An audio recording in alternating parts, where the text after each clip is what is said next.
Hello, it's Kathleen Lisson. I'm a lymphedema therapist. I'm in private practice in the United States of America, but I am here in Alexandria, Egypt, because I got the chance to speak at the PhleboEgypt conference. So I am going to share my notes from the conference for everyone who could not attend.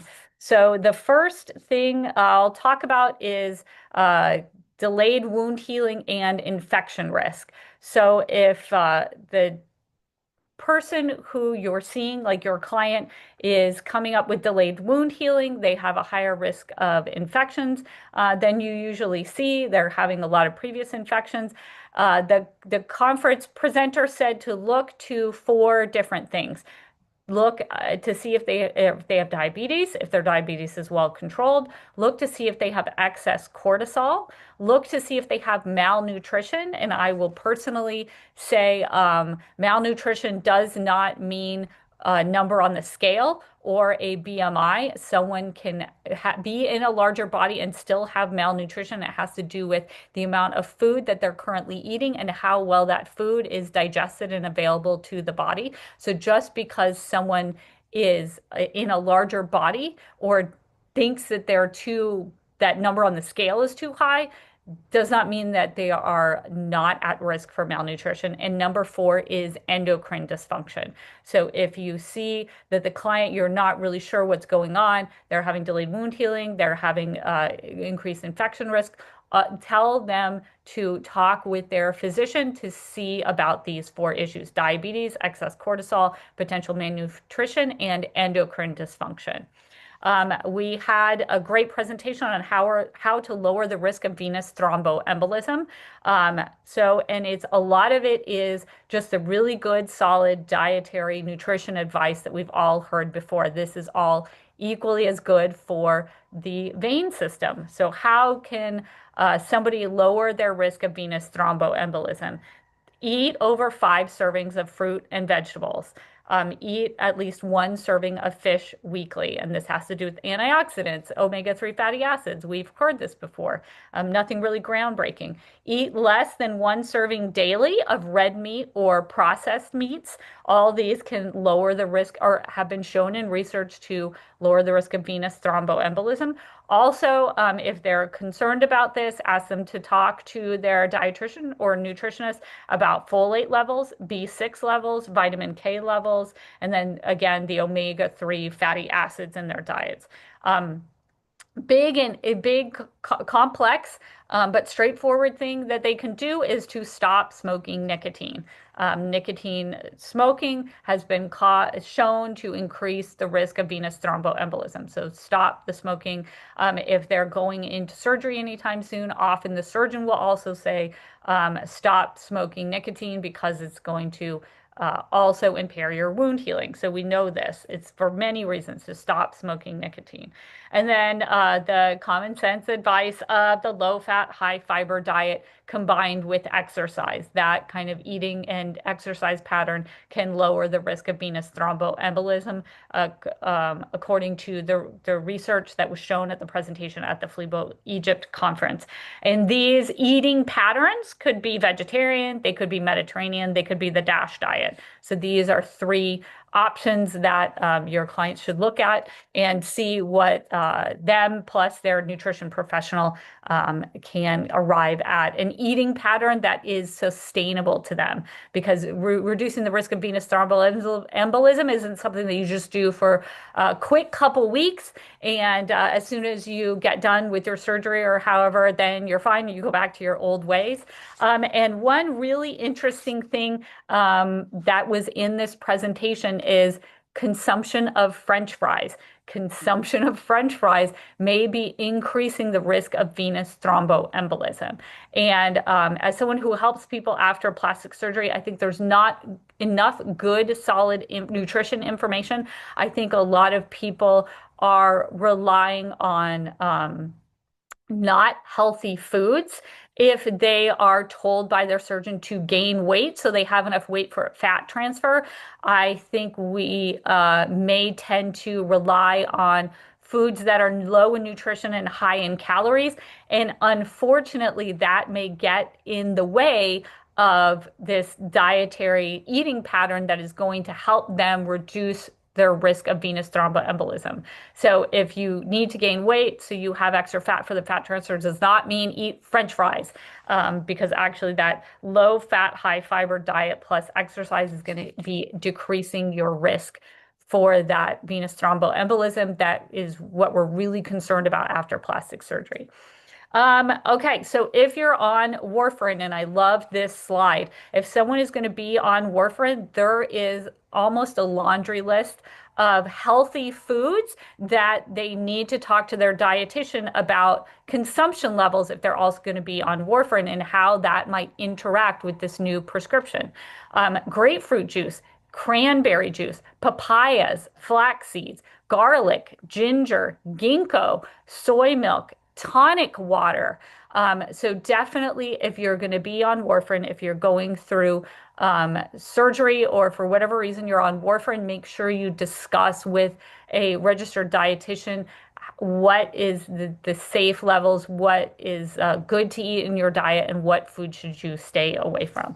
And then now I'd like to close this my kind of recap video by just sharing how wonderful I thought this conference as a conference was. I go to a lot of conferences in a lot of different countries, and this PhleboEgypt conference was fantastic. It's one that I would highly recommend for anybody.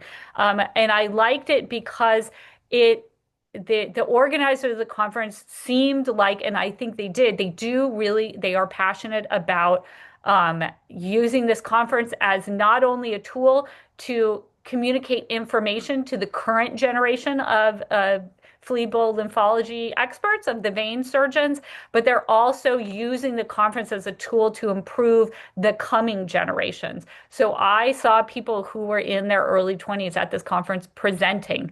The next future generation was presenting at this conference. They were using this as expertise. And the getting the bullpen full, to use a baseball reference, filling up and making sure that the next generation has expertise in presenting at conferences means that in 10 years and 15 years, there's not going to be three old people in a room wondering where the next generation is. So I absolutely loved that. There were student competitions, and their topics were the cutting edge topics that are going to concern them as people who are going to be doctors in the 2040s, in the 2050s. They gave presentations on the impact of AI in medicine. They gave presentations on the impact of robotics in their medicine. There was also some really great debates. And it was given enough time. And I really like this because some conferences are giving debates, but they're not giving adequate time for each side on the podium to kind of make their case. And then it wasn't in other conferences, maybe it's not as discussed as thoroughly as openly with enough time for us to have a discussion as the conference participants. And this was definitely done. There was debates, both pro and con, for some of the top issue in phlebology. And there was also time for demonstration and time for presentation. So we did a great pre-conference where we looked at some venous things, and then we did the pre-conference where we looked at lymphatics and talked about lipedema, talked about lymphedema, talked about the surgery, talked about conservative care, showed the MLD, showed the bandaging. I showed some deeper techniques that I would use for fibrosis.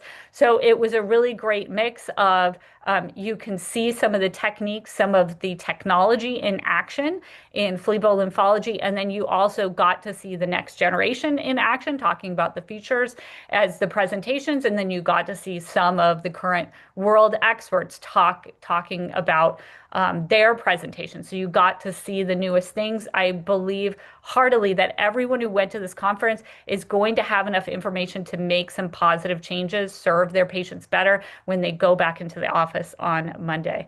And like I said, they started off strong with the topics of the future, AI and robotics.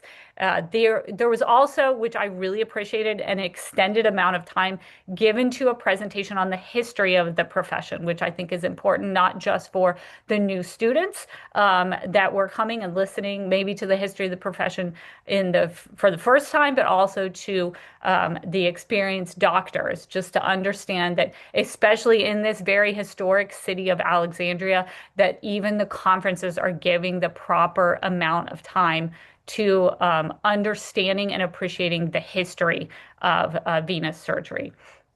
We got to see new devices. We got to have information about new medications, topical medications, oral medications for the venous side, which is very exciting. And then, like I said, I gave a presentation, and then also the local lymphatic clinic gave a presentation on lymphatic medicine. And I think I am so excited. I want this to be a part of all the future lymphological conferences, that we're not just talking about veins. We're also talking about lymphedema. We're talking about swelling. We're talking about the effects of phleboembolism and how phleboembolism and lipedema is going to have an impact on the venous surgeon, because these are two conditions that are going to make it harder for them to treat if they're only treating using traditional techniques that they would use on someone who just had vein disease. So I really appreciated how lymphatics were woven in. We talked about the lymphatic system on both days of the conference. So this is my update. And then also there was some information on GLP-1 receptor agonists, their effect on blood vessels. GLP-1 receptor agonists can affect the endothelial nitrous oxide. It can affect plaque formation. It can be anti-inflammatory. It can lower MACE, major adverse cardiovascular events. And that's important to understand when you see GLP-1 receptor agonists on the patient's health history form, to understand, as these drugs are becoming more common, that they may have potential beneficial effects on the venous system.